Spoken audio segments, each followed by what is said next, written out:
Good evening, everybody. Welcome to the OK Grognard Show. It is Friday, June 26th, 2020, 5:30 p.m. Central in beautiful Lake Geneva, Wisconsin. One of the movies I wanted to do, or maybe not do, during this Harryhausen DM review series was this particular one. The Valley of Gwangi, 1969. There are any number of problematic things with the writing and I don't know. We're in it for the monsters. So we're going to take a big jump over the things that we don't like about this movie.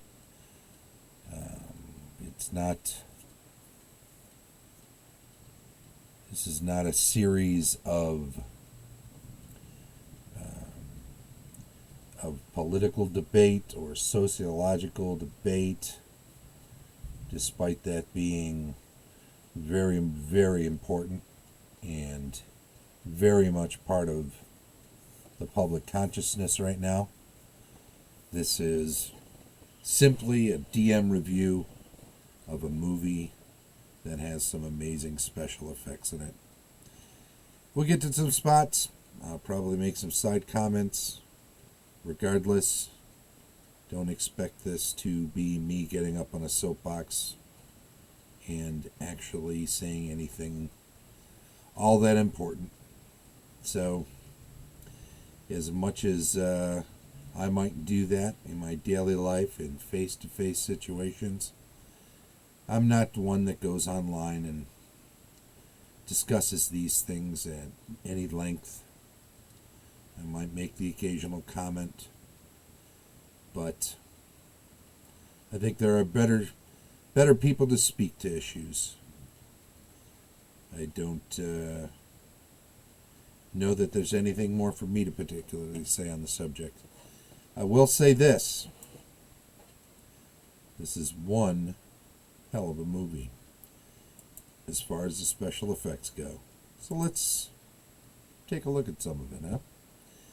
We're doing some screenshots from the movie. It's about an hour and a half long. James Franciscus is in it. He was in Planet of the Apes movie too, you might recall. And he is also was the star of a great deal of stuff in the 60s and 70s. Let me see if I'll just pull up his... He died rather early. In 1991, he died at the age of 57. I remember being astonished by that.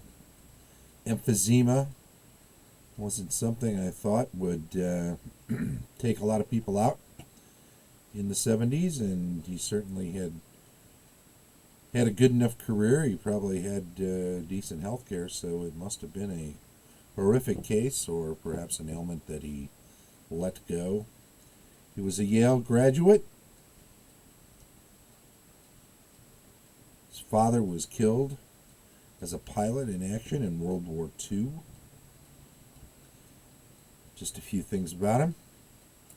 But what sort of genre stuff did he do that Beneath the Planet of the Apes was what the movie that he was in. And taking a quick look down his TV movie, The Pirate, that was kind of late in his career.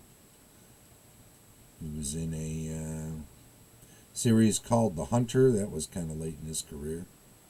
Doc Elliott, Longstreet, that was fairly well received. Mr. Novak lasted for 4 or 5 seasons. The Investigators.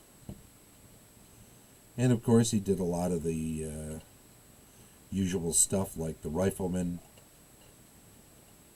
Black Saddle, Rawhide, Wagon Train, Death Valley Days.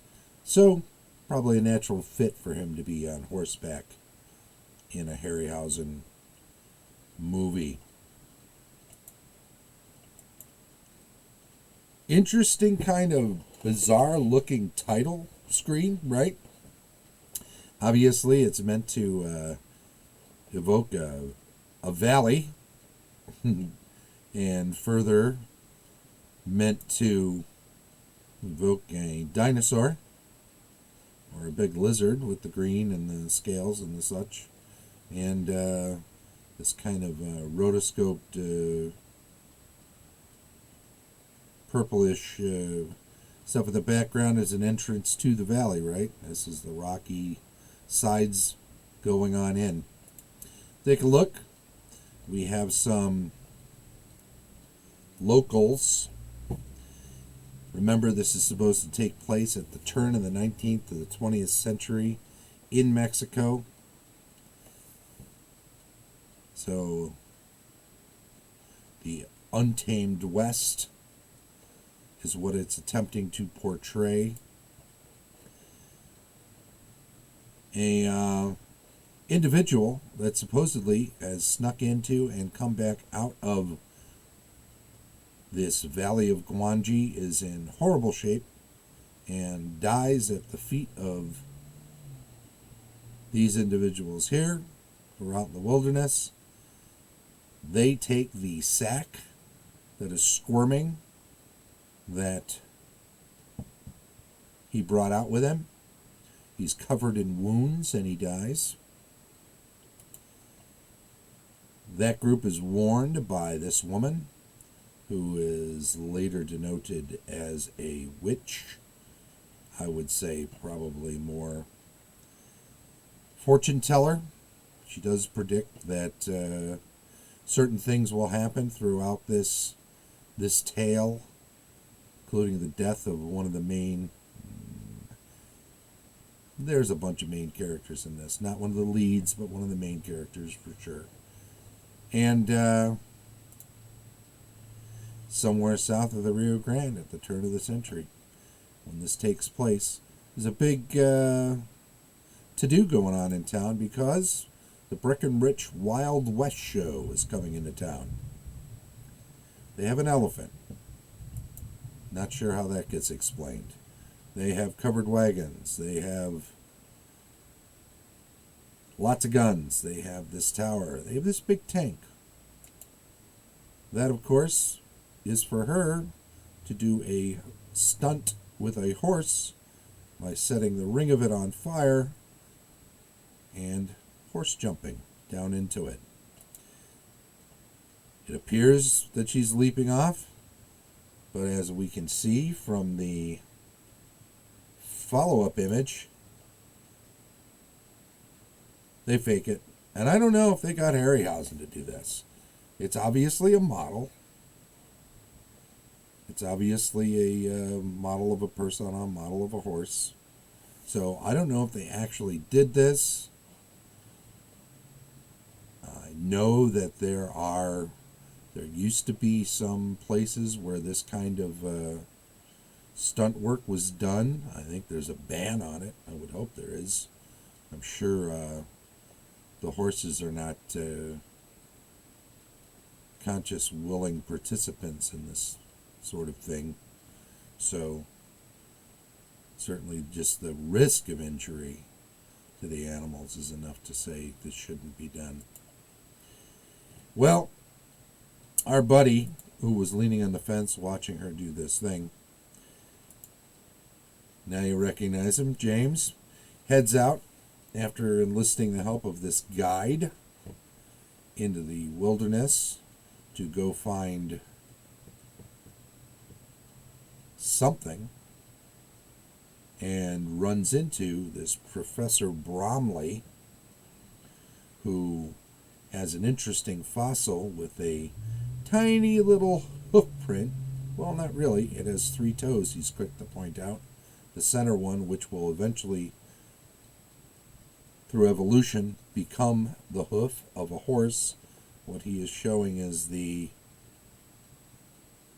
bone of an early man alongside of the hoof print of an early horse, which is his way of trying to say that modern humans coexisted alongside of these, so they're much older evolution-wise than is currently on record. And, the movie's made in the 60s, 1969, and the characters are meant to be living at the turn of the century from 1899 to 1900. So they know when they're writing the script, they know what's known and what isn't at that time. So he becomes this rather phenomenal paleontologist. Well, anyway, he goes back to town after seeing this, and lo and behold, what does the horse-jumping woman happen to have? Her name T.J. Breckenridge, his name Tuck Kirby, happen to have as a potential exhibit coming up for their Wild West show, but a tiny little horse that someone brought out of the wilds and sold to her, gave to her, I forget. Not important, really. Important that she has it, that he's just slowly putting two and two together with the fossil he saw earlier. Doesn't quite have it yet, but she tells him there's a planned exhibit and it'll bring back the people to the seats, the failing Wild West show.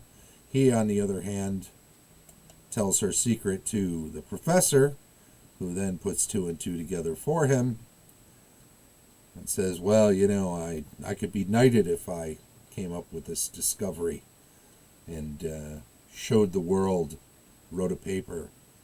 He, on the other hand, is thinking, I could be rich if I sold this to Barnum and Bailey or Ringling Brothers Circus. He even says I could have them in a bidding war against one another. So everybody wants to exploit the tiny horse right away. But, of course, for the story, what's interesting is, where did it come from, right? Well, the professor makes a plan. He talks to those locals and suggests that they steal it because he finds out that they want to return it to the valley, and he wants to know where the valley is, but they won't tell him. So he tells them where the little horse is, with the idea that they will go steal it, he will follow them, and then he'll know where the valley is. While at the same time, our friend Tuck there also figures out what's going on and decides he will follow them as well, but separately. And then, of course, other people from the Wild West show, a fellow named Carlos, who is the current beau of T.J. Breckenridge, although Tuck Kirby used to be her beau, along with Champ Connors, the owner of the Wild West show. They figure out what's going on. Well, they're going to follow the whole bunch of them, because what could have saved the Wild West show from ruin is being stolen. Tiny little horse thief? No. He's not tiny. The horse was. There's the joke that they kind of filter in. So there's Carlos. He's not happy about anything. Neither is Tuck. And, of course, Professor Bromley. They're all arguing about who should know what and who should tell who and what they should do. Everybody has their own plan. They head out. They figure out where the tiny horse is. They catch up to where it is, and they try to recapture it. All of them kind of band together at this point. And in the process, they discover the secret tunnel entrance into the valley through the mountainous stone area. Well, what do we got of the story so far? We've got a lot of different elements for a DM to bite on here. In that, we have the traveling show, which is an element you can put into a lot of RPGs, no matter what the genre. But in particular, in a medieval fantasy world, You can certainly have some sort of a circus. You can have some sort of a carnival. You can have some sort of a music show. And the idea that there are any number of villages that are starved for entertainment that would turn out for such a thing is probably true. Certainly, if you go on the heels of or just before a market day for a small town like that, you're setting yourself up to get a good crowd. So that's an element. That's a story element that you can throw into a game and allow it to be followed up on by the players, how they want to interact with this.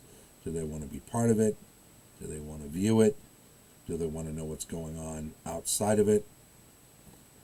All sorts of ways to be in and around what's going on there. Good amount of conflict being introduced. You've got this semi-ne'er-do-well male lead, right, in Tuck. He's used to be in the Wild West show business himself. In fact, worked with her in some sort of double act, and they were a thing, and then he left her high and dry. Went off to seek his fortune booking acts for bigger shows like Buffalo Bills. And he's come back around actually to make her an offer to head back and join the Buffalo Bill show. He knows she's the best thing about this Wild West show, and if it's crumbling anyway, why not make a play to get their act, or her act, her horse jumping act. He claims he's after the horse. Obviously, he's after her. When she turns him down, he says, well, I just wanted to check, make sure the horse wasn't going to be harmed in any way. Oh, and you too, ha ha ha. So we've got that kind of conflict, that relationship happening there. But of course, Champ Connors, the owner of the Wild West show, saw what had happened years ago when he left, and he knows how bad this guy is. So he's warning her against him. It's the old women love a bad boy thing, though. She's involved with Carlos now. Champ Connors, owner of the Wild West show, doesn't particularly like Carlos either. So nobody's good enough for TJ in his eyes, apparently. Professor Bromley is another side thing, another side interest, but he's also a source of exposition, which is good to have around in case you want to make sure some information gets passed along to the players,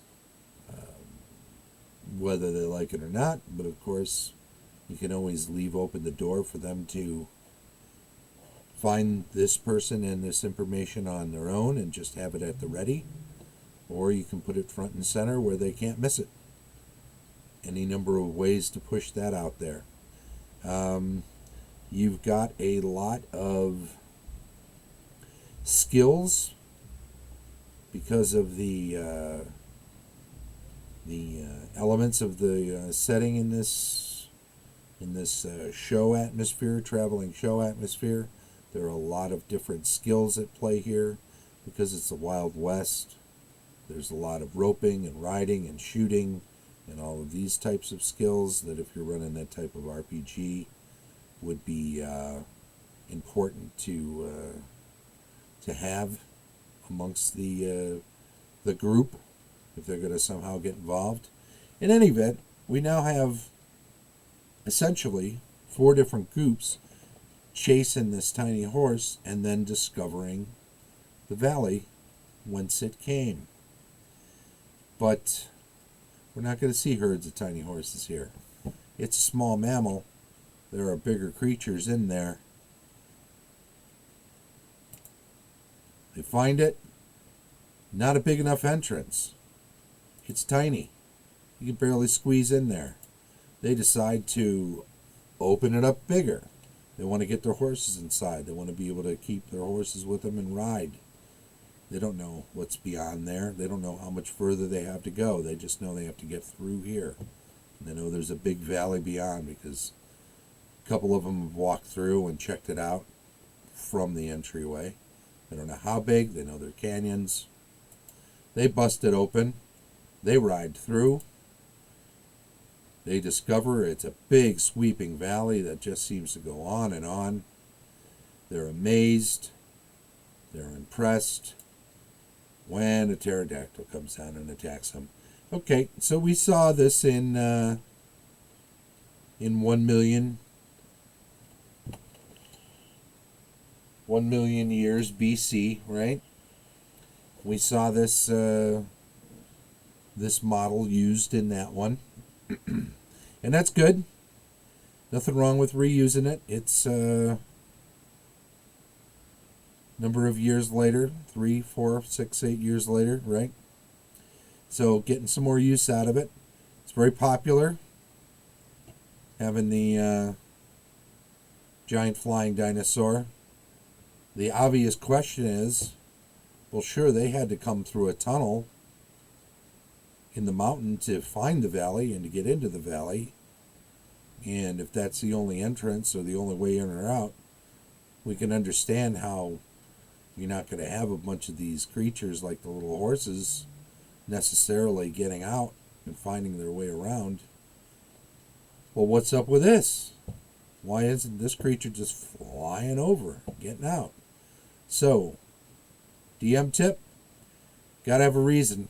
Got to figure out a way to make this to put the kibosh on people's viewing of this plot hole as ruining the entire adventure for them. So be prepared to answer that question. I'm not sure how you'd do it. I think personally, I just wouldn't have any of the flying reptiles in here. It would be easier not to. It's great that he gets to use the model over again from his previous use of it in 1 million years BC and all. And I'm sure it was a crowd pleaser. It's pretty cool, right? And especially when it flies down and grabs the small boy off the back of the horse, their guide. Right? His guide, since he first got into town, is now being carried away. Oh my goodness. It's horrible. And it's, I'll tell you what we saw in the previous movie was just a little bit of someone laying down and being picked up by their side and barely kicking or screaming or moving. Well, a lot of screaming. But the kicking and flailing about was at a very limited. This is almost like he's, in a harness and wiggling around, and then they've animated the creature to work with what he's already done, because it really looks good. So obviously he's the smallest thing amongst them. The horses are way bigger. The other humans are full-size human beings. I was a little surprised that in the last movie that a full-size human being, when she runs off carrying the child, and again, I saw these years ago, but even to see it again, it reminded me, why wouldn't in the last one, why wouldn't the creature go after the small child rather than grab the full-size adult?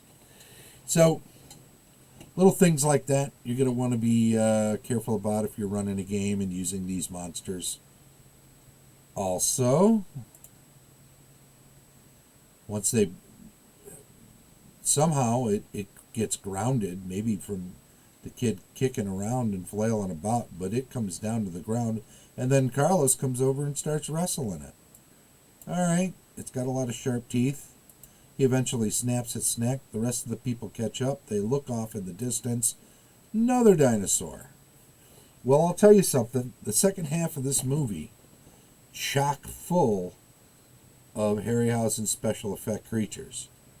There is barely a minute or two or a small take in a scene that looks away from special effects Harryhausen special effects.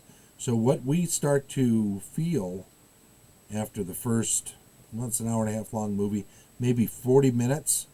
We haven't seen much of anything at that point until we start seeing the little horse. And then, of course, there's another 5 or 10 minutes while they go through all the motions of chasing it down and tracking it and doing that before they find the entrance to the valley. So it starts to feel a little dry of effects. We'll get halfway through the movie and we've seen almost nothing. Now they get into the valley, boom, there's a flying dinosaur. They kill that one. As they're killing it, boom, there's another dinosaur. They chase this one down through the canyon. And as they're chasing it through the canyon, it's running. We're getting close-ups of these creatures now. Much more detail that you can see on these things. And that's a welcome thing. But Alice, what is I don't know. I'm not going to guess. Because obviously a lot of these dinosaurs are going to be composites, things that were theorized but not really understood back then. So I'm not sure if we throw a name on it, it actually is that classification. Same thing with the first edition Monster Manual, by the way. Some of the dinosaurs that are in there, I think, might be better reclassified as well. But that's another thing entirely. Let's look to this. Nice to see these. They're chasing this thing down. It's actually, body-wise, about the size of a horse. So it's why they're chasing it. They're not afraid of it. It's just a big lizard about the size of a horse, so they start following it. It goes through a canyon, and boom! Uh-oh. It is now getting eaten up by a Tyrannosaurus Rex. There it is, the size of a horse in the mouth of this much larger, which, by the way, is the titular Gwangi. So, if I refer to this Tyrannosaur as Gwangi going forward, then you'll understand why. They don't know this at this point, but later on someone makes the connection. Well, they've been riding up on this small horse-sized dinosaur with lassos flailing about, and they're pulling up fast because they did not expect to see this. They make a run for it. They go a long way. They get cut off from the entrance. They have to circle back around, and before you know it, the poor professor, who's hiding in a cave because he didn't manage to get on a horse fast enough and keep up with the rest of them, is trapped between, what does he call it? I think he calls it a styragosaur. I don't know. It's not a triceratops, right? Because it has more points on top. But he's caught between that and the Tyrannosaur, who followed them back this way but then got distracted by the body of the dead pterodactyl on the ground. Notice the coloring of all these too, by the way. There's a lot of purples in this, and I don't know, bluish purple. It's interesting.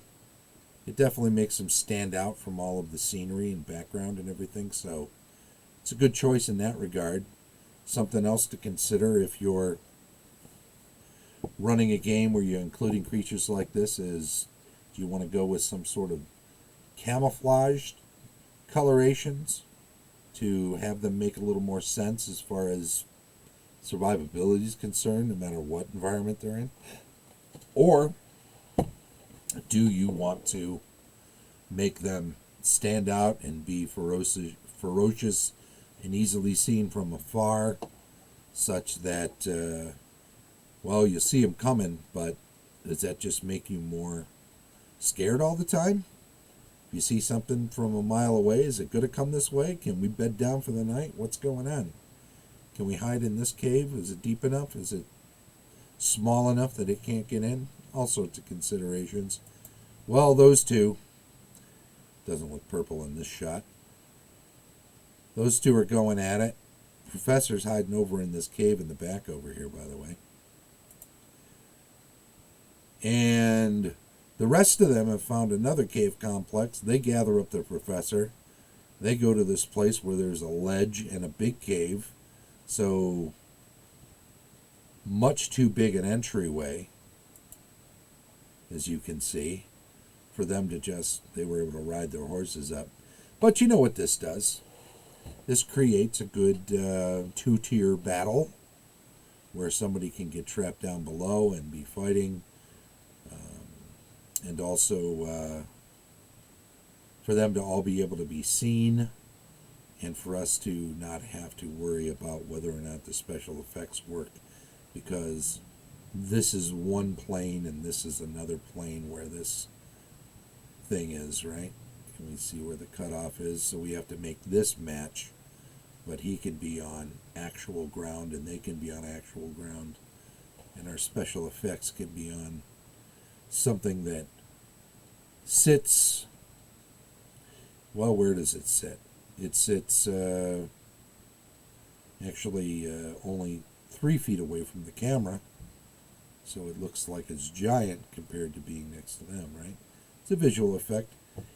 Anyway, the fire seems to help. They have spears now because most of this movie, when they were shooting at the dinosaurs, they realized bullets just don't work against them. Bullets are tiny.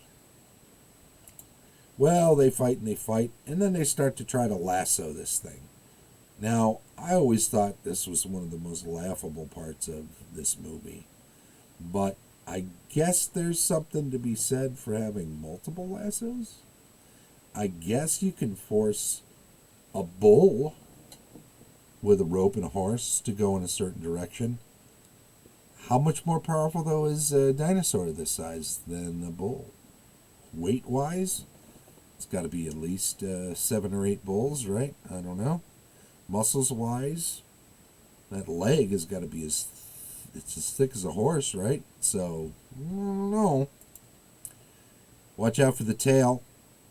I took a screenshot of this in particular for a DM tip because I think it was not until... Did dragons in 3rd edition have like a tail sweep? Were they able to...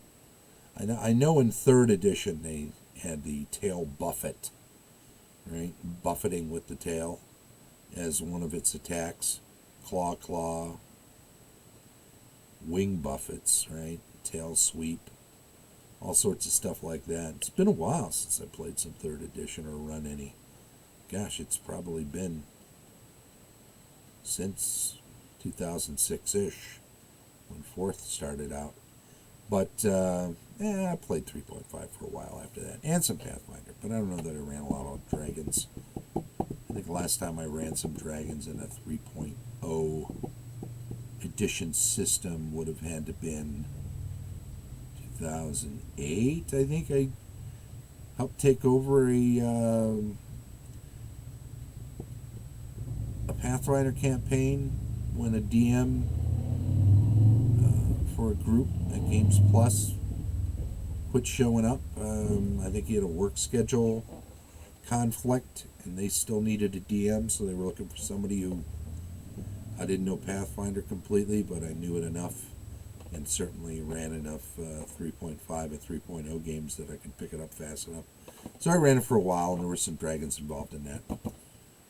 That might be the last time I used a 3.0 system. But it had a lot of attacks. Big breath weapon, too. Anyway, tail buffet. Keep that in mind. I don't know that that shows up in rules as written, 1st edition D&D, or even 2nd, but certainly can use it. Rules are a guide.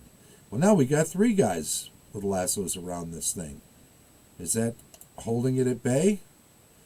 Now we got 1, 2, 3. Oops. The Styragosaur is shown back up again. That's a problem. They had backed off each other in that other valley and didn't actually fight. Now it's here, and it's spoiling for one.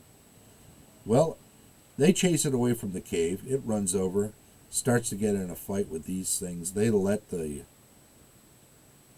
lassos go because they don't want to be holding on to this thing when this Styregosaur starts showing up, charging into their horses.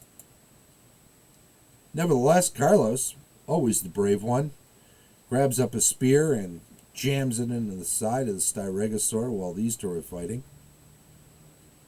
Because you got to even the odds a little bit. Unfortunately, when they were fighting against Styregosaur, they tossed some torches and started the valley at that end on fire. They can't go that way.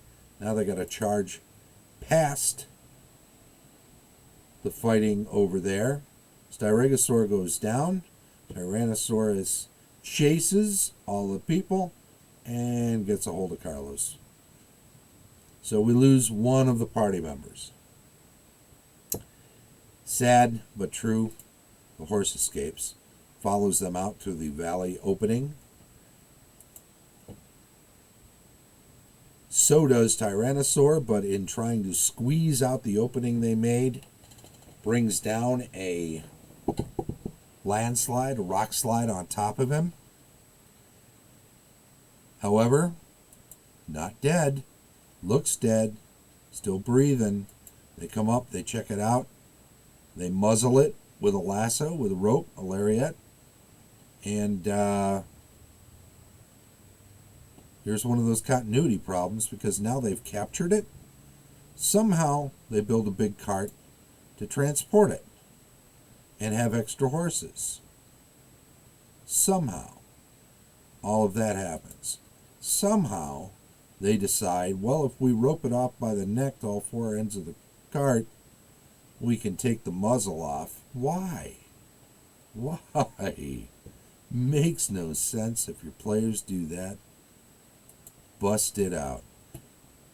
The fortune teller shows back up with one of her local pals and reminds them, yep, I predicted Carlos's death, and if you take that thing to town, even more, Gwangi belongs in the valley of Gwangi.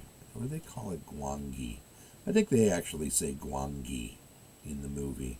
Some of them, at least. The few. It doesn't get said that often, actually, so I'm not so sure. Well, they bring it back in. It is now an exhibit. They have their elephant, which, by the way, this is a animated one.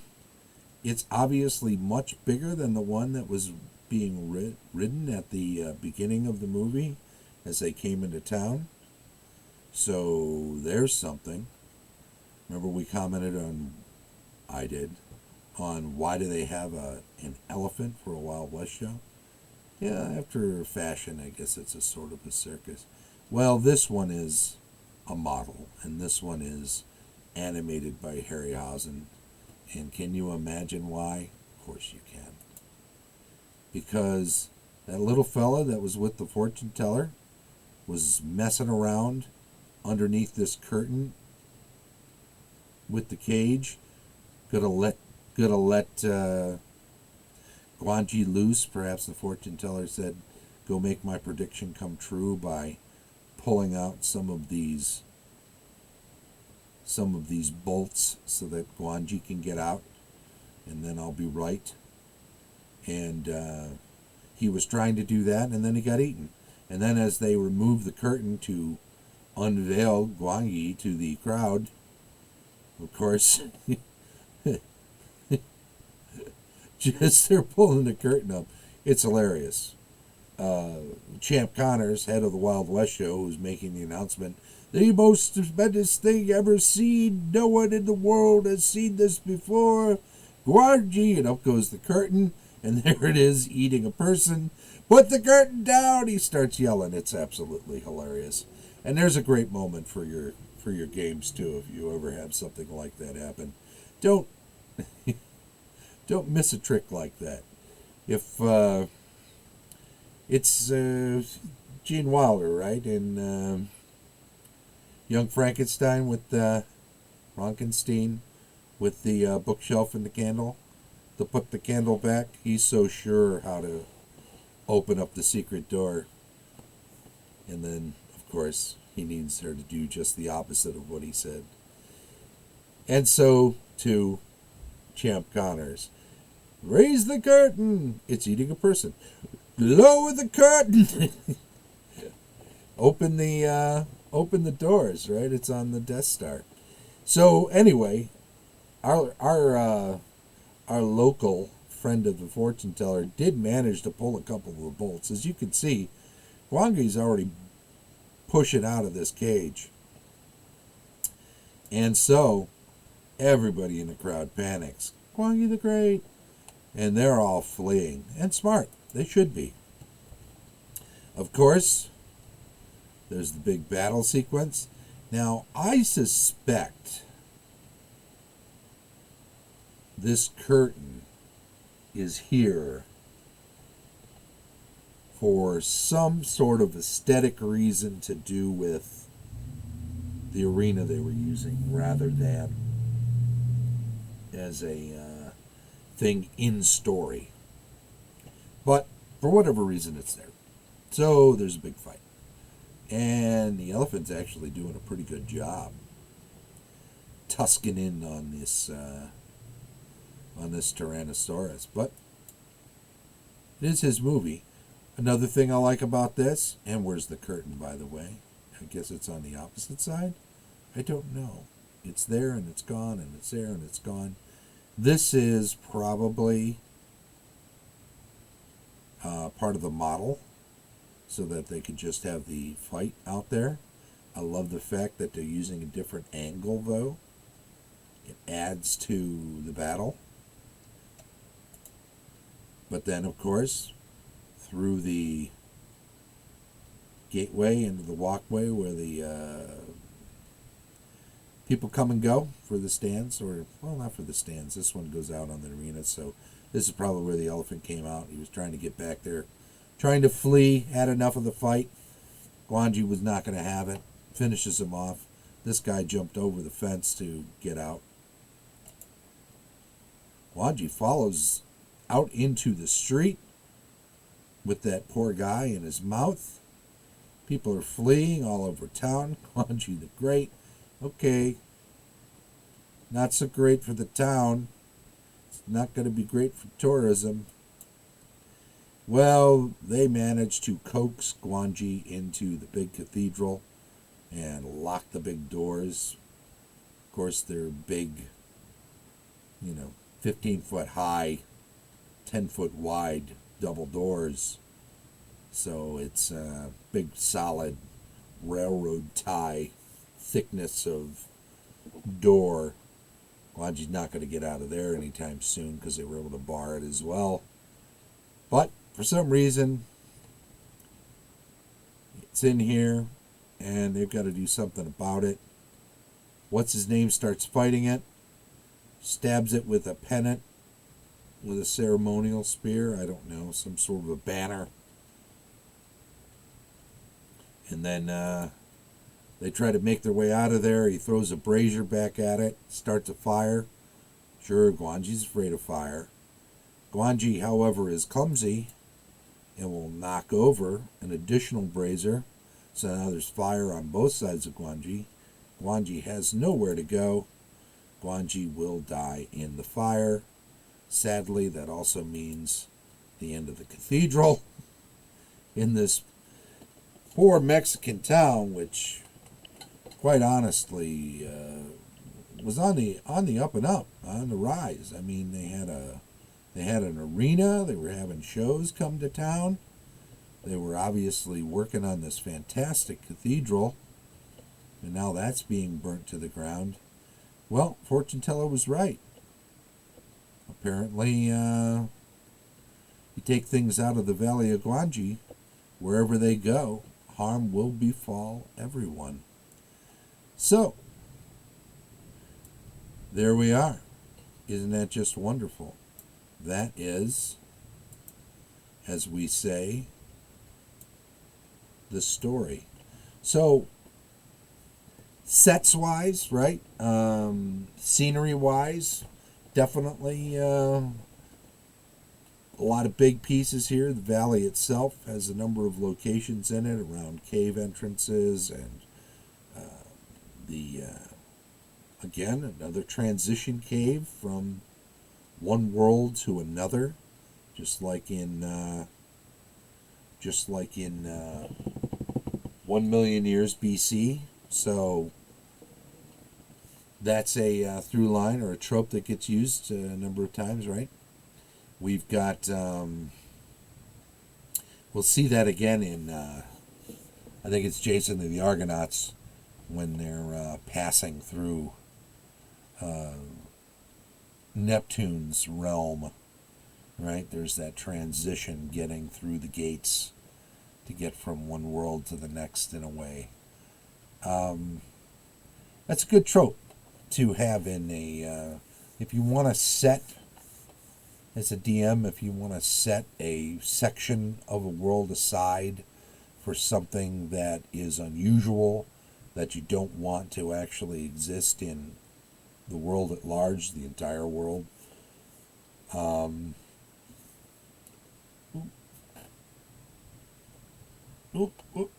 fingers. Nah.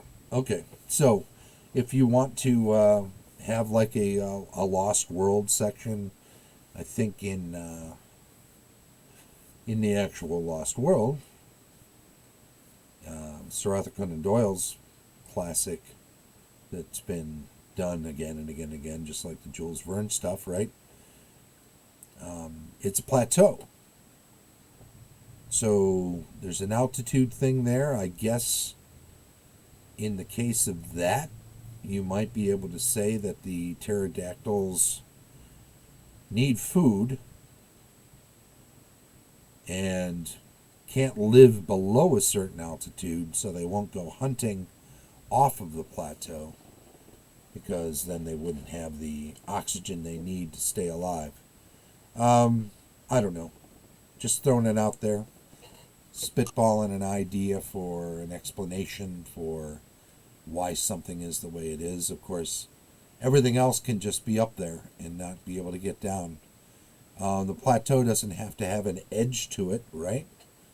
It can be a valley on top of a plateau where there's a sort of a surrounding parapet of stone, of mountainous around the edges, almost like a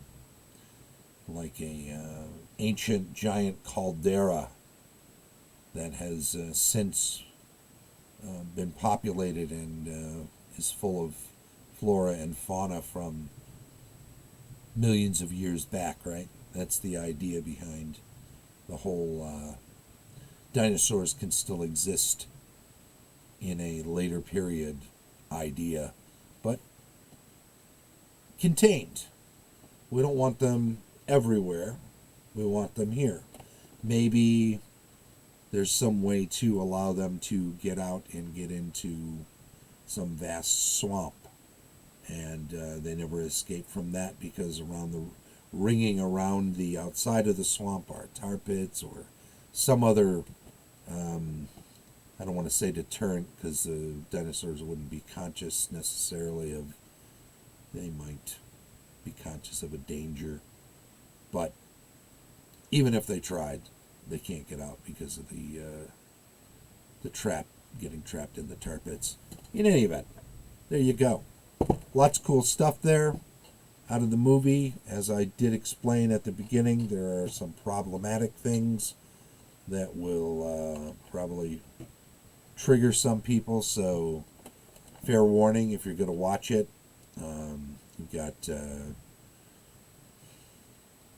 less than, or rather trite depiction of Native Americans. You've got these Romani references, using the slur that gets used so often. I won't repeat it here. There are definitely, as with all movies, 50s, 60s, even 70s, oh heck, even 10 years ago, 5 years ago, last year, still coming out, all sorts of misogynistic things involved.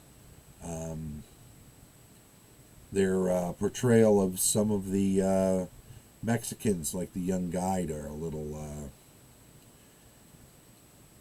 racist, obviously. So, if any of those things are going to trigger you watching an old movie, this is not the old movie for you.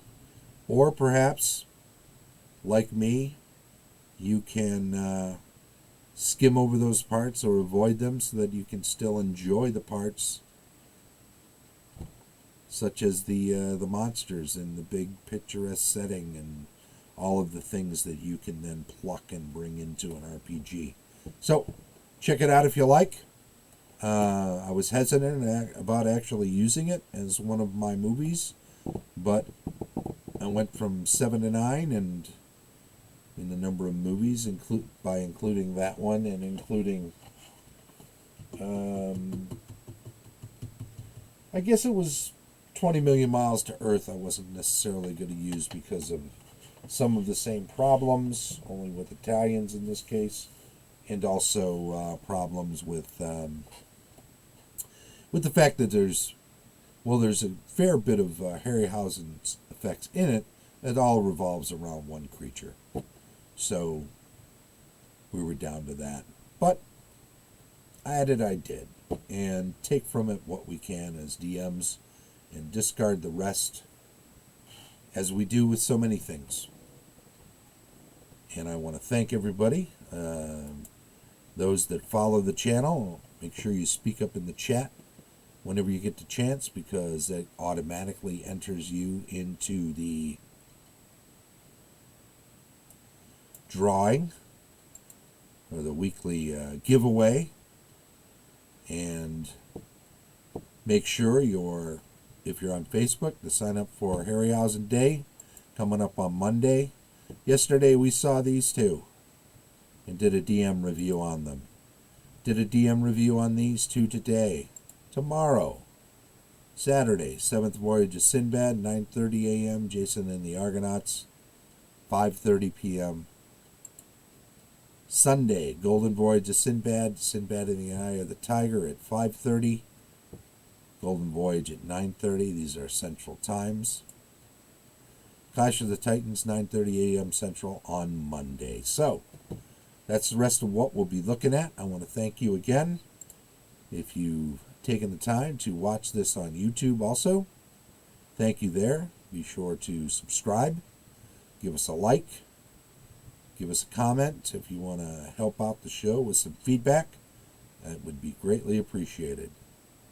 You have a good day.